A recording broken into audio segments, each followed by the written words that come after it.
Hello, everyone, and happy Monday, this February 27th, 2023. My name is Kim Lantis. Joining me is America Guerrero, and we're happy to have you on the Dojo Live recap show. Hi, Ami. Hey, welcome back, Kim. Yeah, I missed you guys. It was also a restful week and a half or so, taking time off. So that was good. So I did not catch last week's show in person. However, I did get a chance to watch it. Last week we spoke with Peter Reynolds, co-CEO of memoQ, and that was all about the translation industry and translation technology and how it helps grow businesses, and really this overlap of a time with increasingly important global meaning, right? And how to grow those businesses, and how AI chatbots are showing the importance of giving human professionals control of machine translation. So what did you think of Peter's show? You did get to speak with him in person, America. Yeah, and it was my pleasure. And a fun fact of Peter is that he has 6 dogs. That was fun. Corgis, I think he said. Yeah, and Mhm. Peter, he started working in a different field in social work, and years later, he started his journey in this translation space. And for those who are not familiar, well, this company provides a unified platform where you can manage translation on a global scale. That means that if you want to grow your company in Cleveland and you know that there are people in the United States who speak Spanish, well, you can have this tool with you. Or if you're going to grow your company in Canada, you know that French is going to be necessary. Or in Mexico and you want to have English. So there Yeah. is a lot of technology behind it. Yeah. Yeah, it was interesting. I think just the genesis of memoQ to begin with, I think it was 3 tech translation gurus out of Hungary, and Peter came in and helped them to grow that business, which was great. And just the business savvy that went behind how well positioned they were and what they're able to create over these last few years is a really good story to catch up on as well. But it's interesting, this overlap of technology translation and where we still have to have people involved. And I think it comes down to a lot with this idea of consistency, right?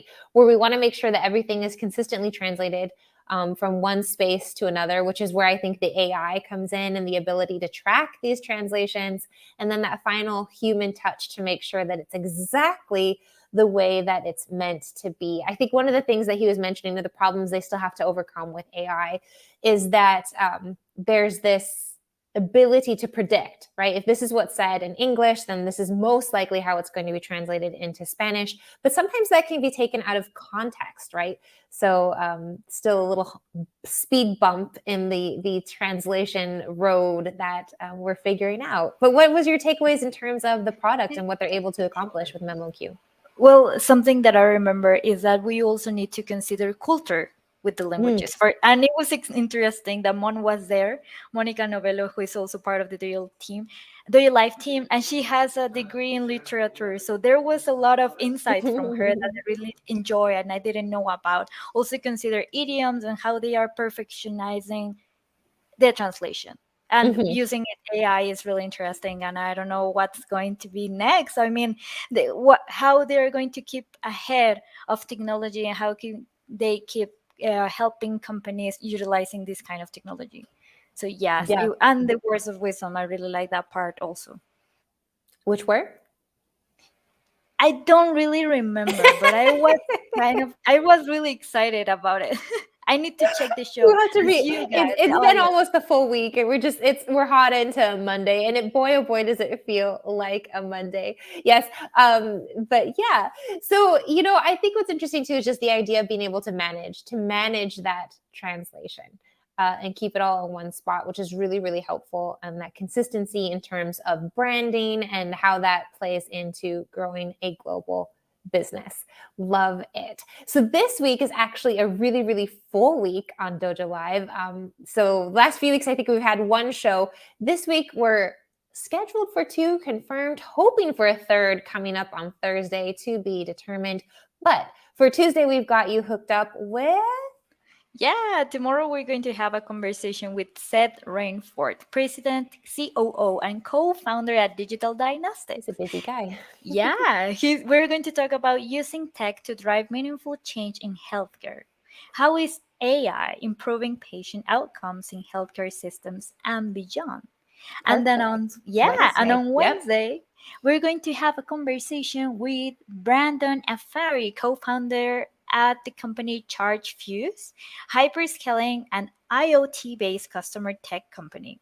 With IoT at the intersection of both hardware and software, what does it take to scale this type of business nationally in a short time span? Yeah, so this is going to be all about IoT, but also the business savvy side, which I think is going to be really, really interesting. We all want to scale, particularly in the kind of current market, right? So it's really, really important. Going to be a great show. Be sure to catch us here at Dojo Live, 10 o'clock Pacific a.m. And if you didn't catch our past shows, if you'd like to know more about Peter Reynolds and memoQ, you can do that at our website, dojo.live. All right. So everyone have a great week, our final week of February, if you can believe it or not already. And we'll see you tomorrow. Bye for now.